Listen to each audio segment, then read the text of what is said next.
तर मित्रांनो, काल रणपती शिवराय स्वारी आग्रा दिग्पाल लांजेकर दिग्दर्शित हा चित्रपट पाहायला गेलो होतो आणि चित्रा टॉकीज जे दादरमध्ये आहे आणि जिथे खूप गर्दी होती आधीच्या शोला, बॉर्डरचा शो होता, पण नंतरचा जो शो होता आपला रणपती शिवराय हा चित्रपट, स्वारी आग्रा हा चित्रपट, तर त्याला आम्ही मोजून जवळपास 8 ते 10 लोकच होतो.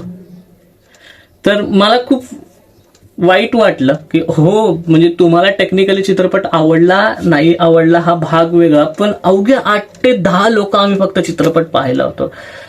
तर खूप वाईट वाटलं. म्हणजे हिंदी एखादा चित्रपट निघाला, जसा छावा चित्रपट आला होता, तर लोकांनी भरभरून गर्दी केली होती आणि लोक भरभरून गेले होते की महाराजांचा चित्रपट आहे, छत्रपती संभाजी महाराजांचा. पण आता जर का एखादा मराठी माणूस एखादा तो चित्रपट काढत होतो, त्याला अवघे 8 ते 10 जणच का जातात, मग पुढे प्रयत्न कसे करणार?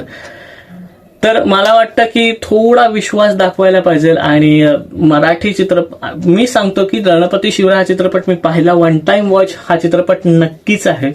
त्यामुळे एकदमच मराठी लोकांनी, मराठी प्रेक्षकांनी पाठ फिरवणं हे खूप चुकीचं आहे.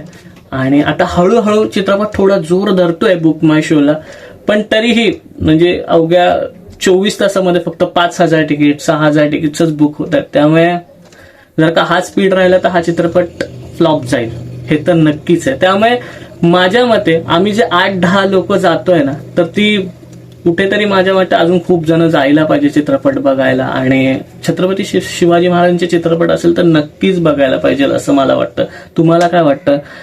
तुम्ही हा चित्रपट पाहिला का? नक्की सांगू शकता. तर इथेच थांबूया, पुढच्या व्हिडिओमध्ये भेटू. तोपर्यंत आपलं युट्यूब चॅनल पिक्चर प्लॅटफॉर्म पाहत राहा. राजभट म्हटले, स्वतःची काळजी घ्या.